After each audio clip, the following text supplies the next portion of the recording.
I'm well. I'm ready to crush it. Ready to do some analysis and see where it takes us. So, really quick. So for those who are watching the replay, if you're watching this on YouTube, make sure you hit that subscribe and like. If you're watching the replay on Twitch, hit that follow button so you get notified of when we go live in the future. We do this every Tuesday night at 8 p.m., where we analyze Brian's 150 lineup entries into the DraftKings and FanDuel Million Maker, Sunday Million, whatever the equivalent is called.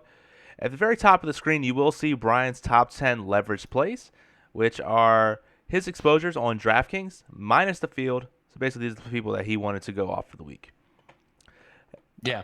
Yep. So many times you'll see guys from my selected game stacks as the highest leveraged. Mm-hmm. But then you'll see some other positional players mixed in there that I thought I had a greater expectation than the field did. So Yep, absolutely makes sense to me. And as you guys can see from the top, you can use the exclamation point Discord in the chat to see how to gain access to our new Discord channel. If you're still watching the replay or want to ask more privately, you can go ahead and shoot us a message. But people, all you have to do is subscribe here on Twitch. You can use your Amazon Prime for free. Get access to our Discord channel. Once you subscribe, go ahead and message us and we'll get you access to the Discord. Memberships for OccupyFantasy.com as low as $2 a week include the NFL Daily Plug and NFL Occupy Model, plus all the other sports we offer. But Brian, let's get right into it. I went ahead and tweeted this out. Got some retweets going on. So, how was last week? Obviously not as good as the week before, but let's take a look. yeah, pretty terrible in general, for being 100% honest here. This week, I picked a great time to have a bad week because this week was the $100 millionaire maker on DraftKings. So 150 max, $100 entry fee, and I wasn't really considering maxing this tournament, but I have been trying to get tickets for it. And by Friday or Saturday of the week before, I had earned 43 tickets, as you see there on the screen, and I had just won the 100K. Was trying to reinvest. I said, let's go back in here. I did like the way my lineups were going to shape up.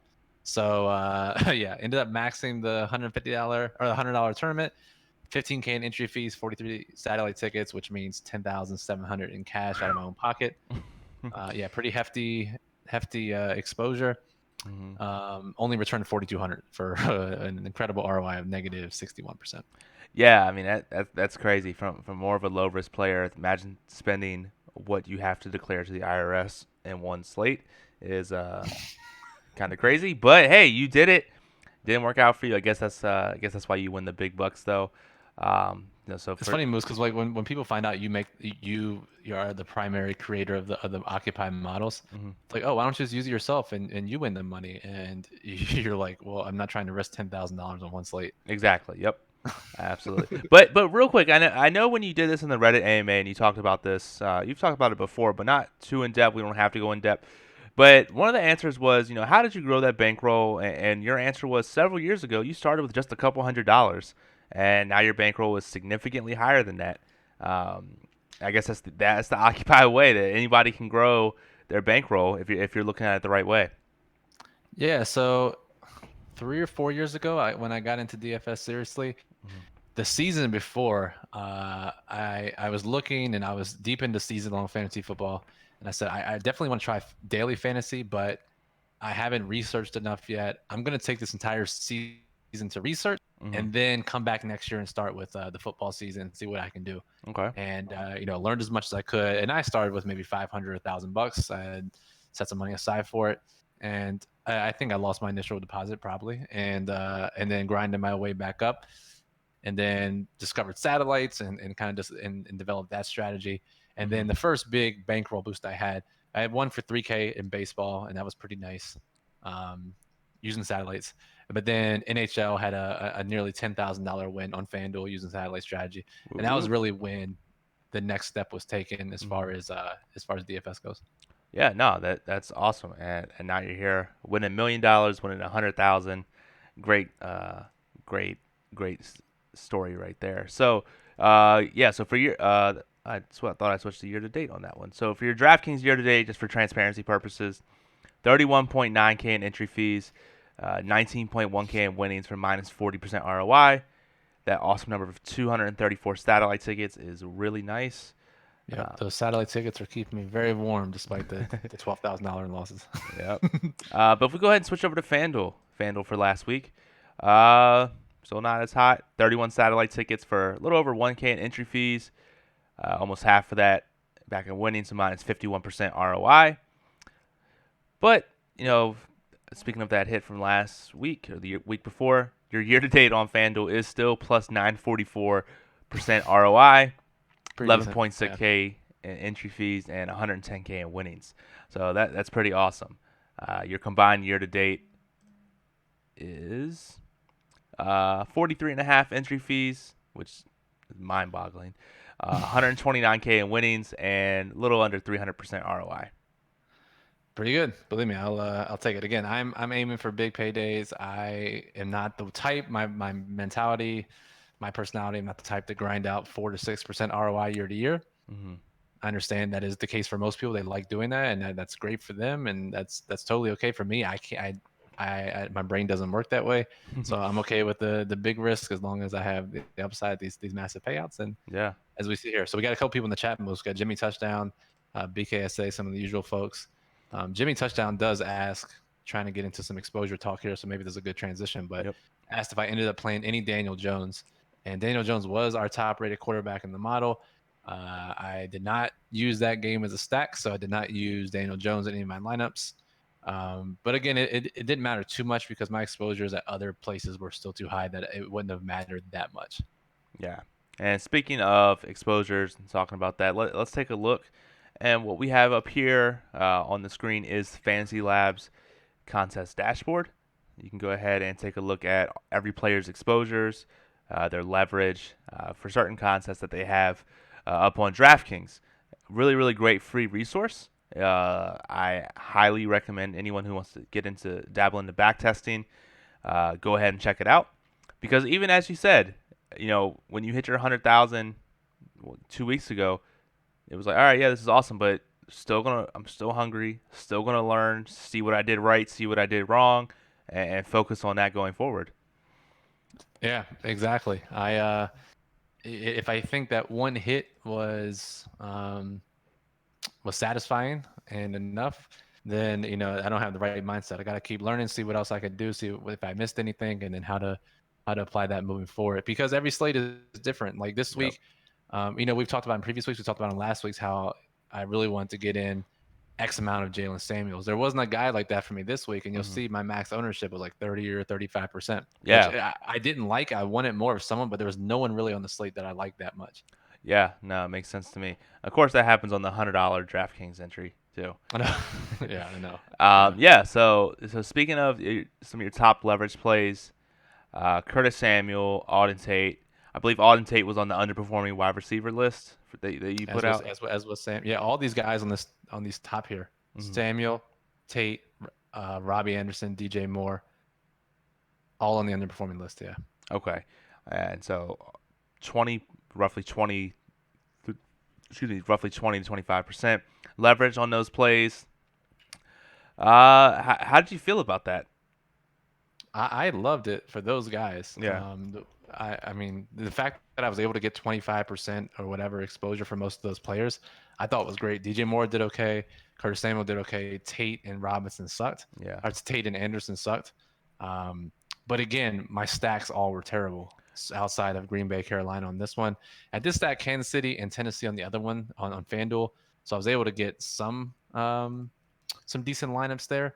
But when you have 67% of your lineups in two games that are disappointing, it's going to be tough. Yeah, and to slightly transition into that, what were your game stacks? I know you said Green Bay, Carolina. You had the Kansas City game on FanDuel. What were some of your other main stacks?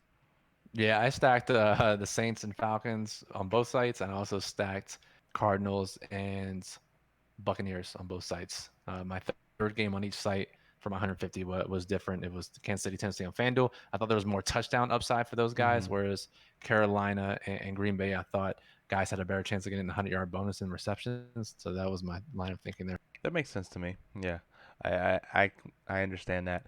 Um, One question that I had, or someone asked me, I said I'd ask this on the stream. When speaking of game stacks, is I know you don't go more than three. Is there ever a time where you would go more than three stacks with 150 maxing, or is that kind of just spreading too thin? I think it's spreading too thin. Hmm.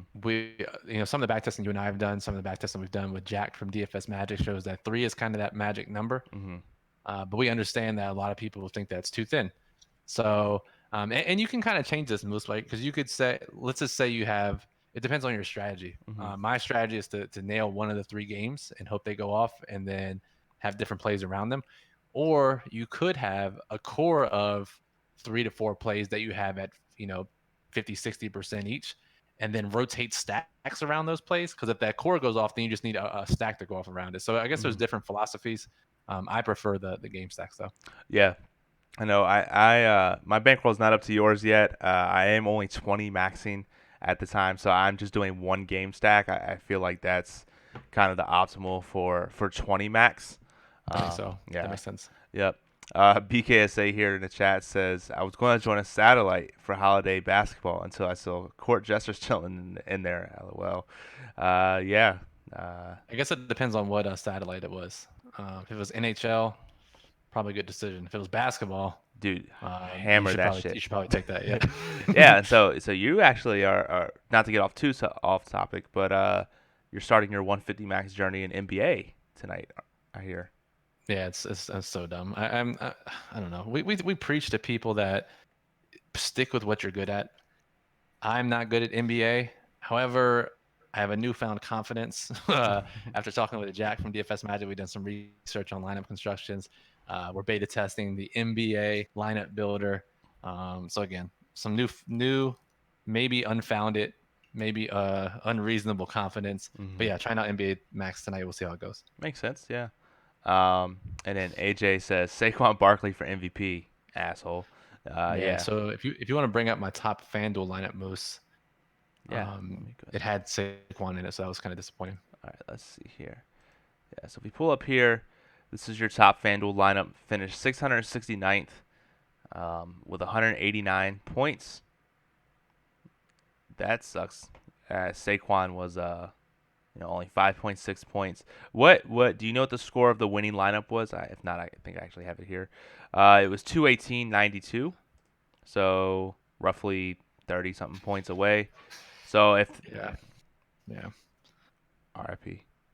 Yeah, I mean, again, it is what it is because I had Yeah. this similar situation 2 weeks ago for the 100K. Like my stack went off. Mhm. Here's another 3x1: Mahomes, Tyreek, Kelsey, and Derrick Henry on the other side, Mhm. and they did their jobs. I Yeah. just needed some proper combination around them. Got it with DJ Moore, Marquise Brown, Jarvis Landry, the defense. This lineup unfortunately did not have Christian Kirk in it, who I really liked. It also did not have a capable running back. So Yeah. there you go. So It is what it is. let me ask you this about Christian Kirk, and I don't want you to do any type of hindsight bias in there, but you preached him a lot, whether it's through the Saturday Twitch stream that we did, our staff chats, the Discord, and looking back here on your exposure to him, he was only you almost just went a little bit above the field with him at 30%. Was that kind of intended, or tell me I your process on him? Yeah. I guess if he was the one guy I truly loved, and I guess in that case, I probably should have made him 60% or so because Hmm. I liked all the other buy low receivers, underperforming receivers, and but Christian Kirk was personally my favorite. And I mean, the dude had scored 0 touchdowns this year, facing a defense that blitzes a lot of one-on-one coverage. We saw all three of his touchdowns were on one-on-one coverage. Hmm.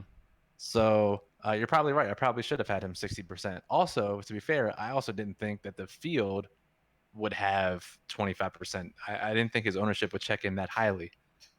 So that was also a mistake on my part, Yeah. a misread. And speaking of Landry, AJ has a question. Said, did you end up getting much of Landry in your lineups?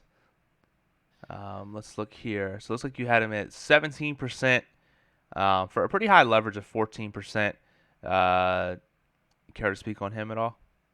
Yeah, I didn't intentionally. I didn't go in saying I got to get X amount Jarvis Landry, but I know our model was really high on him, and he was pretty cheap on both sites, and Mm-hmm. so ended up with a good amount. I think 17 or 20% on both sites. And again, it wasn't predetermined. I let the model and the lineup builder do its thing, and it was hard to argue with it given his price and his model ranking. So Makes sense to me. yeah. And I like to take a look at sometimes at what under leverage plays you have. So if we look here, we can sort by most unleveraged plays. And guys, while I'm doing that, if you have any questions, normally the normal Twitch streams require you to be a subscriber, donate bits, any of that. You don't have to tonight. You can ask any questions about Brian's 150 maxing strategy, or if you have any other type of questions, season long, how to max 20, different sports. Go ahead and ask them in the chat. We're very lenient on this stream. Yeah. So looking here, some of the unleveraged plays you had, Michael Thomas, Dave Montgomery, and Cooper Kupp were the only ones you had that were 10 or less. McCaffrey, I guess, fits that bill as well. Yeah, I mean, when I was doing some stuff, it was really tough to fit in McCaffrey at 10-5, and Yeah, it's it not like he was. even had a great matchup. He wasn't as high as he normally is in our model. Did you kind of plan for McCaffrey to be under leveraged? Yeah, just kind of playing around with it. I didn't think there was any way to get over 25% or so. Yeah. Unless and honestly, most of that was coming from the Carolina Green Bay stack I had. Mm-hmm. 50 lineups there. That's where most of this exposure came from. It was really hard to get them in those other stacks because they were so expensive. Yeah. Um, the two guys here that are also surprising to me, and I guess I don't know, I'm still shocked at their ownership is Michael Thomas and David Montgomery. David Montgomery, his scenario Sunday morning is just another example to add to the case this year that um, DFS is getting sharper. People are Mm-hmm. quicker to react because Stafford news came out at 10 o'clock that he was out. The game total game line shot up. But also, I guess a lot of people are building Sunday morning, so maybe this makes sense. But also, I mean, Um, the other thing that I think of is this is the $100 entry. People like casual players aren't just casually playing this $100 ticket. So there were a lot more professionals, a lot more pros that were in this contest. So they're obviously more likely going to be able to react differently to news than a regular Millie Maker would be. right. That's definitely true. Actually, because I didn't do this, and again, this is part of a review process that I should be doing. Instead of this $100, can we look at the $10 contest on DraftKings and see what Michael Thomas and David Montgomery's ownership was?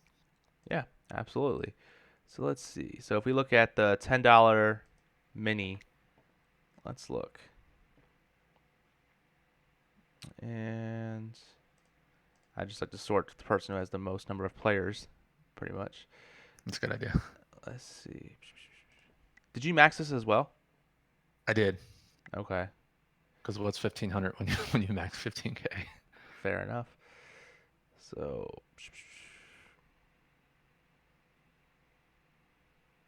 So Michael Thomas was 41% in this contest. So even that it was. I mean, Yeah. 40% is nuts for a receiver. Yeah, that's actually insane. Um, I mean, one of our like What was go-to David things. Montgomery, by the way? David Montgomery was 37%, That's 38%. that's crazy, man. When I tweaked Sunday morning because I initially didn't have any David Montgomery. I made my lineup Saturday night, and when I tweaked it, I was like, okay, I want to get up to like 15-20%. I think that's what the field will be because there were other guys in that range that were still pretty good. Singletary, Damian Williams, I thought people would be on too. So for him to end up 40%, I'm okay with not getting that high. Yeah, that's fair. And we do have some questions here. Looks like you already answered K Feld. How many Daniel Jones did you end up with? Zero. Jimmy TD says, what bankroll tracker do you use? Yeah, so I think for most people, Roto Grinders free DFS analyzer is probably sufficient. It doesn't handle satellites very well, slash it doesn't handle them at all. It just counts them all as losses. So I have my own personal spreadsheet that I'm using. I know there's another one out there.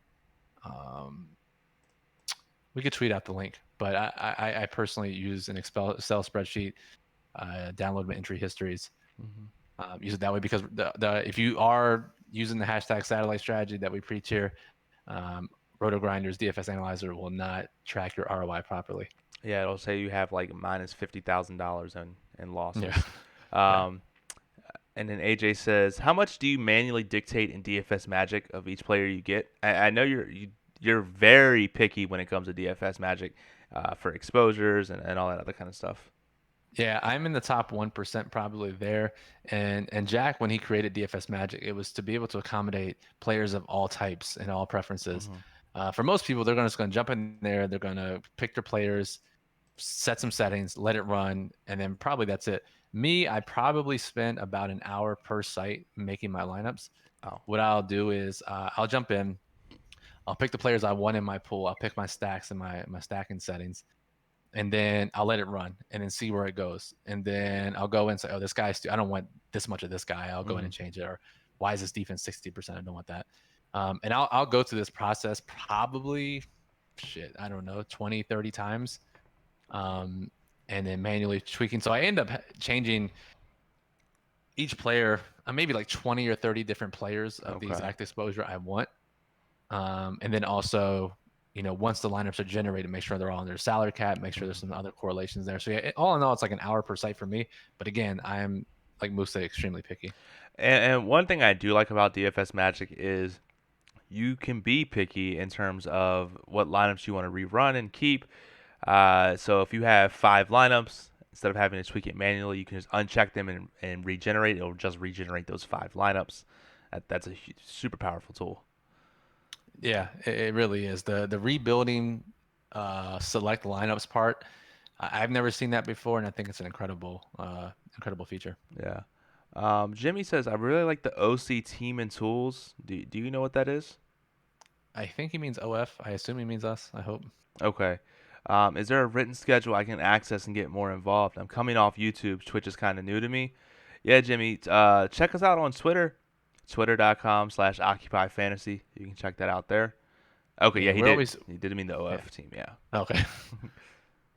Yeah, but we always tweet out all of the items. I know you remember, so in your member dashboard when you log in, it has all of our articles and when they're posted.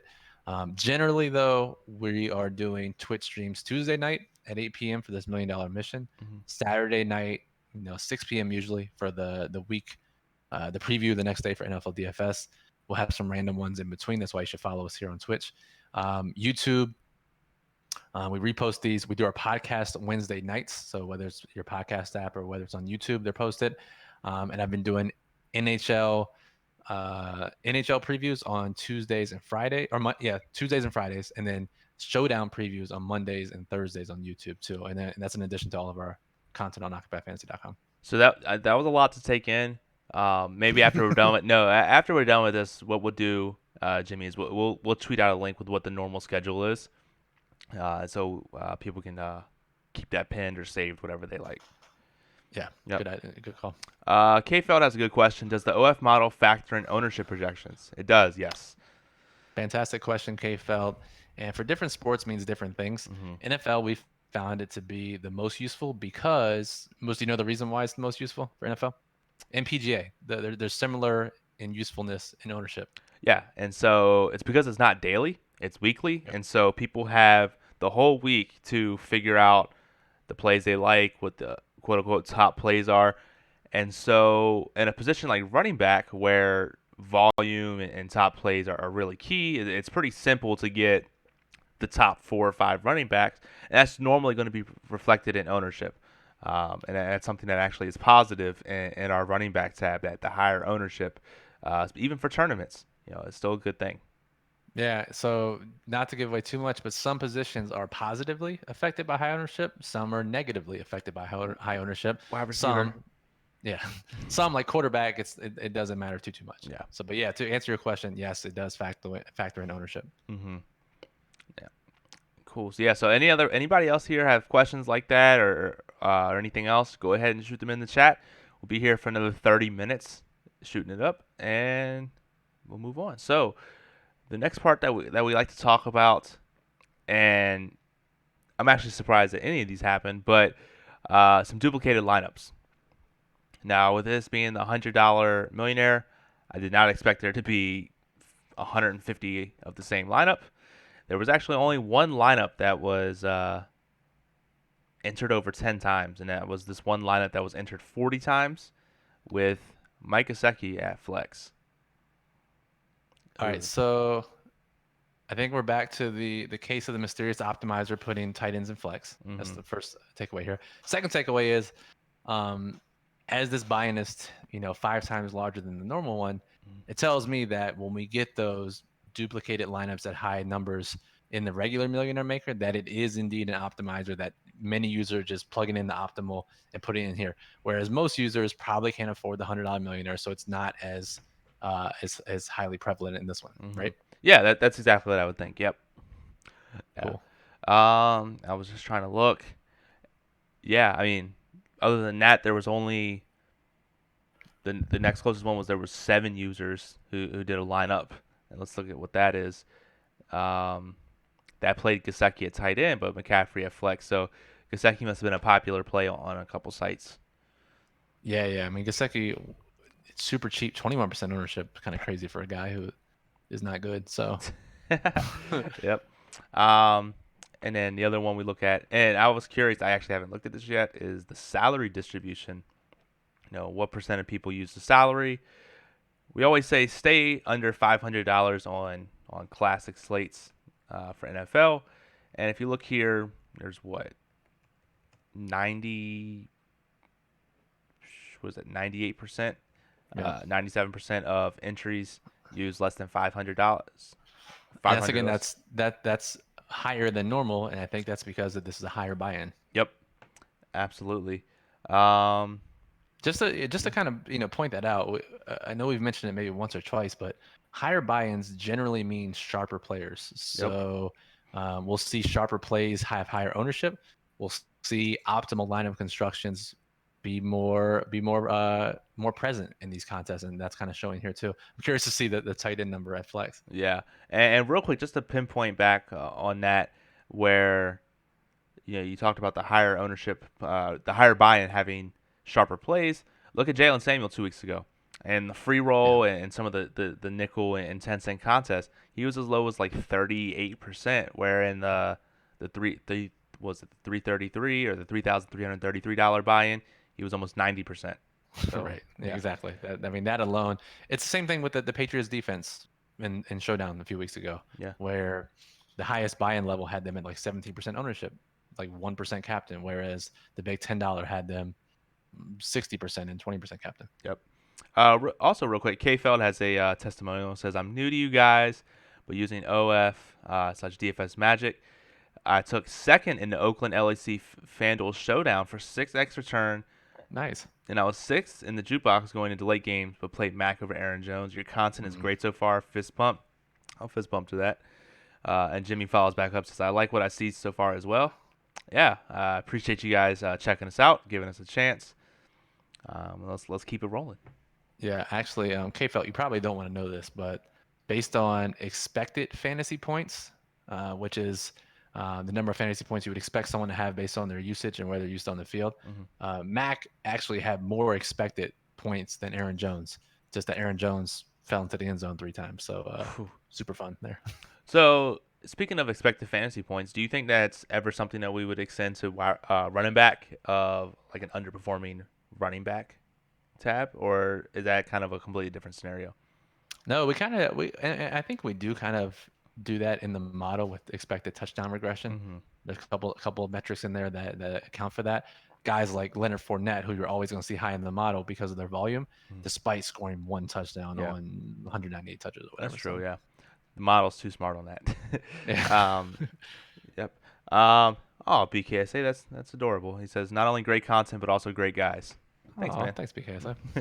And then Jimmy says, would you stack 5 players in the same game at all? Brian, I think your thing is on DraftKings, yes. FanDuel, no. Yep, yep. So for large GPPs like this, if you're 150 maxing, I try to get as many 5-man game stacks as possible on DraftKings. Mm-hmm. FanDuel is generally not enough touchdowns to go around for that, so I'll stick to 4 players in a game. But 5 players is honestly optimal. Definitely high risk, Yeah, and you're gonna lose a lot by doing it. But when you win, the wins are gonna be pretty big. So just something to keep in mind, that risk reward balance. makes sense to me. Yep. So, all right. So if we go to the position usage, we'll look here. Tight end 9%, which is still, I mean, obviously it's lower, but still a lot higher than what I thought it would be. Running back was a lot higher at 49 and wide receiver at 41. I didn't expect wide receivers to be lower in flex than running back in this case. I don't think I did either. Kind of interesting.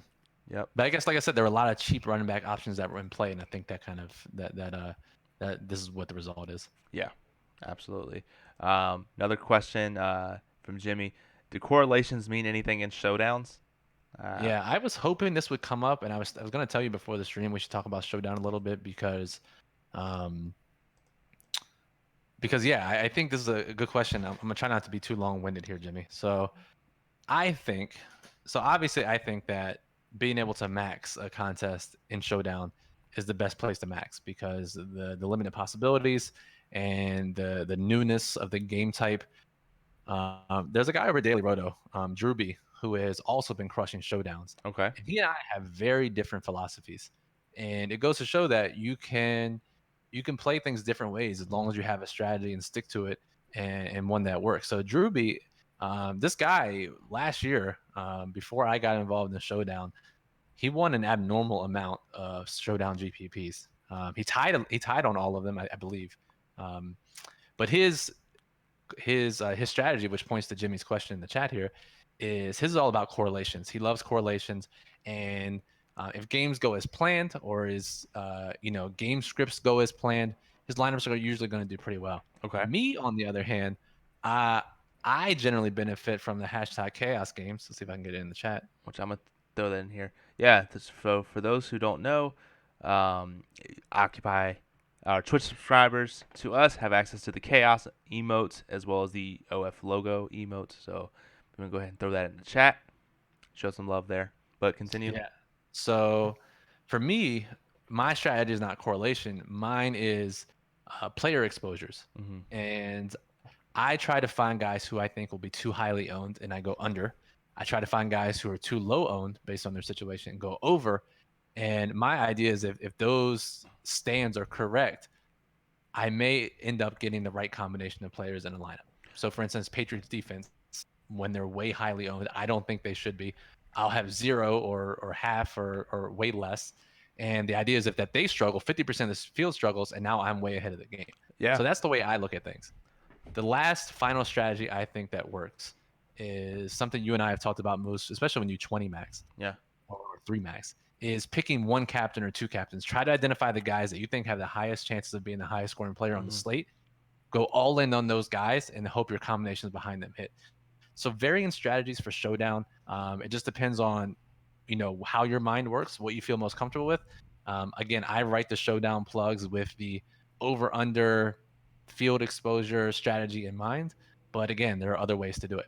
No, I totally agree with you on that. And I think the biggest point that to take away from that is that captain exposure, because I'll be in 20 max contests and I see people who put it 10, 12, 15 different captains, and I'm like, Yeah. what are you doing, man? You're that's crazy. Pretty much have no chance. Yeah. Pretty much have no chance unless you get lucky. Exactly. Yeah. And another point to your point, not to go off on too much of a tangent, but people look at this is going to sound really high level, but people look at things and act like it's always going to happen. They see a big favorite and they expect that team to win. Whereas, all right, let's say it's 7-point spread.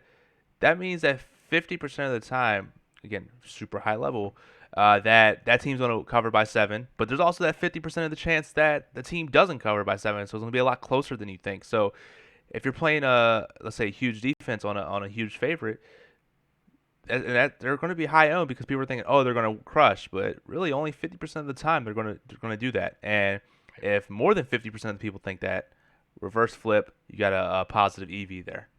Not to mention 50% of the time they could still win by double digits, but that doesn't mean that the defense is going to do a lot. Yeah, exactly. They could win a 40-38 ball game. Yep. So again, just lots of ways to skin the cat, as I think our dad says that that's saying.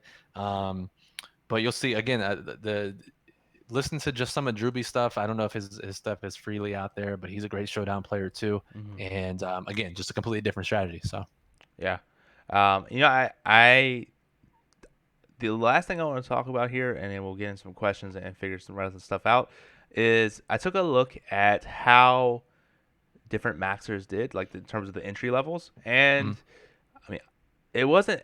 Maybe it was because the field is a lot sharper at $100 entry fees, but there wasn't that much of a significance of average finish and top. Like I did, what percent of lineups that did in this entry count made it in the top 1%.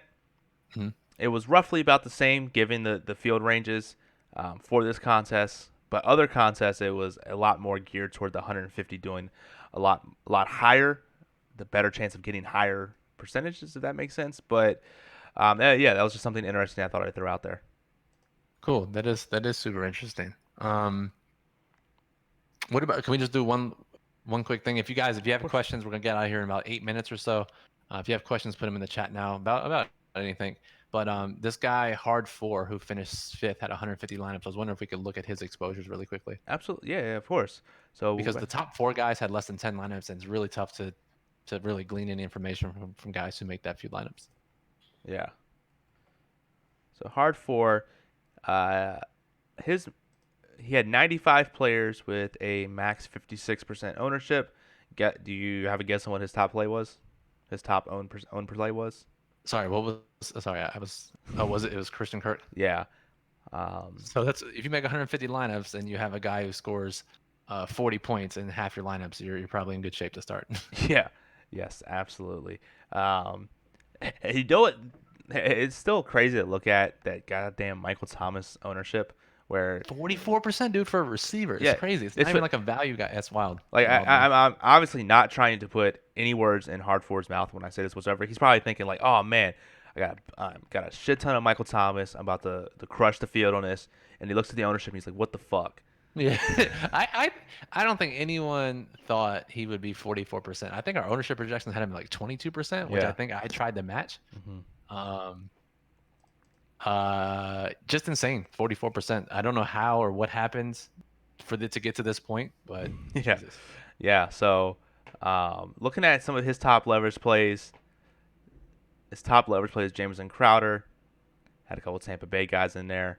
He Uh, wasn't particularly over leveraged on some crush plays aside from Christian Kirk. yeah. Ronald Um, Jones did pretty well. what I thought was interesting is he had 11.5% leverage on Christian McCaffrey, which, I tried, but it was hard to get him in with some of the plays that I had. I guess he worked around it. He had a lot of Rhett Ellison, who was pretty cheap. Ronald Jones, pretty cheap. Keyshawn was cheap. Jonnu Smith was cheap. Yeah. Pascal was kind of cheap. So yeah, I guess that makes sense. Hmm. And then there was the other guy on the leaderboard who was seventh. Laz Gets Fit. Let's take a look at his real quick because he was the other 150 maxer in the top 10. Great name. Damn, that B Jolly AG had 7 entries and got third and fourth. That's pretty sick. Damn, that is pretty sick. Yeah, all right, so let's look at Laz Gets It. But again, that's a testament to keeping a tight player pool Yeah. when you make a limited amount of lineups because you need your core to go off. His core probably went off, and then his secondary plays also went off. So Yep. Absolutely. Let's see here. So his most leveraged play was Christian McCaffrey, where he went 66% owned, which damn. is something So he just went all in McCaffrey. He's like, I hope he does well, and I'm gonna try to finish some other guys around him. yeah, he had Gesicki matched the field on Kirk. He actually went super under leveraged on Michael Thomas. Still came out ahead. Yeah, exactly. Um, yeah, That's kind of how I always feel about receivers. Just because, I mean, running backs, it's really tough for a guy to get to 30, 40 points unless you're a high volume dude, hmm right? You can't just fluke into, 6 touches for 3 touchdowns like Christian Kirk. Not saying it's a fluke, but like you can easily do it as a receiver, yeah, right? Whereas, if a guy, if a running back's 40% and scores 30 points, it's gonna be really tough for you to make up that ground. If a receiver does it, you can make up that ground, not easily, but it's possible. yeah. I think what you're trying to say is at 44%, Michael Thomas, the probability of him busting or even doing his floor, kind of like average, even, it is there's a lot better chance of another wide receiver significantly less than that hitting his average or his ceiling to overtake that. Right. Yeah. No. I mean, that you said that a lot better than I did for sure. Yeah. I'm actually gonna look at one thing. Hold on one second, Okay. because someone in the chat said that that number three, the guy who had 2 lineups in the top 5, used a defense against his quarterback. Is that true? No, Laz is the guy that we're looking at now with 150 lineups. What about Let's see. So B Jolly AG, he Oh, did. sorry, he was talking about Laz. Yeah. So let's see. So Laz had his top lineup: KC and Patrick Mahomes and Tennessee defense. Um, What the fuck? yeah. His flex was Farrell Edmonds. What is this? First of all, his name's Terrell Edmonds. Why the fuck? Why does it say Pharrell Edmonds? Yeah, I was like, what? No, I was so confused at that. He must have just fucked up his optimizer, and because clearly you don't want a defense against your quarterback. Mm-hmm. And I assume whatever optimizer he used does not have that very important Yeah. distinction. You know, and this doesn't necessarily have to be the last point, but it's a great point that I want to make. The last 3 or 4 weeks, we've been talking about it. I think you've been done. I don't mean to put words in your mouth, but we've been trying to get higher average ownership. I know through DFS Yes. Magic, the average ownership is a great tool to do. But look here, in this top, like literally 20, you see everyone within that, close to that magic number of 15. Yep. The winning lineup at 16 and then 12, 16, 14, 13. So for me, I'm absolutely making it so there's going to be at least 10% average ownership, in my lineup. And I think that's been helping out some as well. Yeah. It's definitely, it can be tough if you're playing a lot of low owned plays. So you gotta make sure it's a balance for sure. Yep. Yep. As Jimmy says, it's Discord where everybody hangs and win. Yeah, it's a chat room. So hit us up. We'll get you access to it. I think you're in it actually. Yeah, I'm almost positive you're in it. Yeah, so you can just go in at any point in time you want, say hello, ask questions, and if we're not in there, then there's some other members in there that can help out. Yep.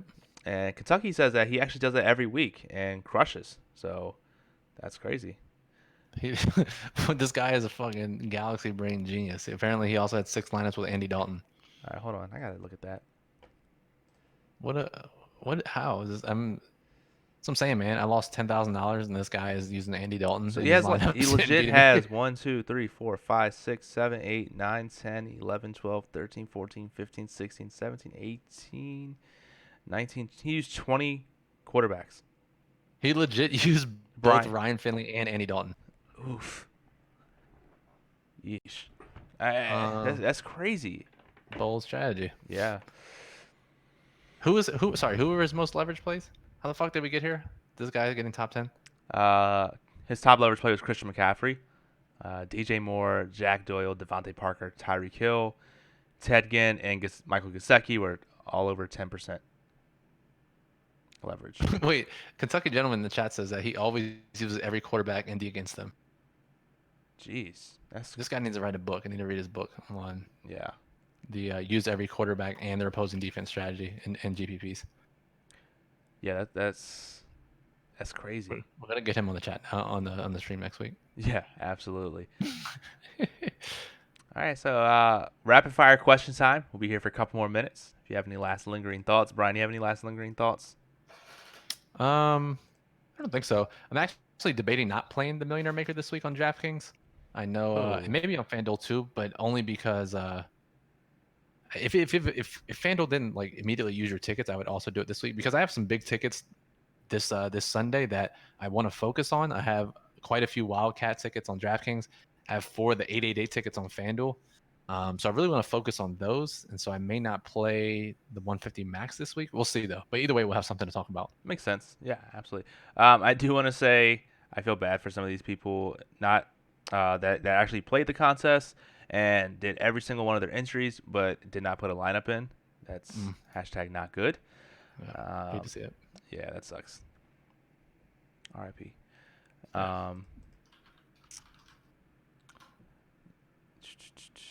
Yeah. Yeah, the last gets a dude isn't on Roto Grinders either as an opponent search, so it's just some Dude, he's super sneaky galaxy brain. dude. I know he's just some under the radar, living in his own world. It's crazy. Yep. We gotta find this guy. I'm seeing he's on Twitter. Absolutely. So while you're doing that, I'll go ahead and take us out of here. Uh, Thank you all for being here in the chat. If you have any more questions, you can hit us up at Occupy Fantasy on Twitter. Check us out, occupyfantasy.com. You can follow me on Twitter at CFB_Moose. You can follow Brian at Brian Jester FF. We'll be back at it here on Saturday. Periscope is on Sunday. I think we're going to try and find maybe another one throughout the week for NBA or something like that. Get it posted. Follow us on Twitter for that information. Discord, if you're a subscriber and you don't have access to the Discord, hit us up. We'll give you access. Am I missing anything? Yeah, if you like what we did, go ahead and hit that follow button so you get notified of when we do go live. Did I miss anything, Brian, or are we pretty good? I don't think so. I'm just in awe of this Laz gets fit guy. I know you're doing all logistical stuff here, but this dude also won $400,000 back in 2015. Got second in the Millionaire Maker. So Wow. Some interesting research to be done here. Yeah, absolutely. So because he also finished 11th. Goddamn. wow. All right, I'm gonna do some digging this week, and we'll have some more to talk about Laz gets fit next week. Perfect. All right, I'm Moose alongside Brian from Occupy Fantasy. Peace out. Peace.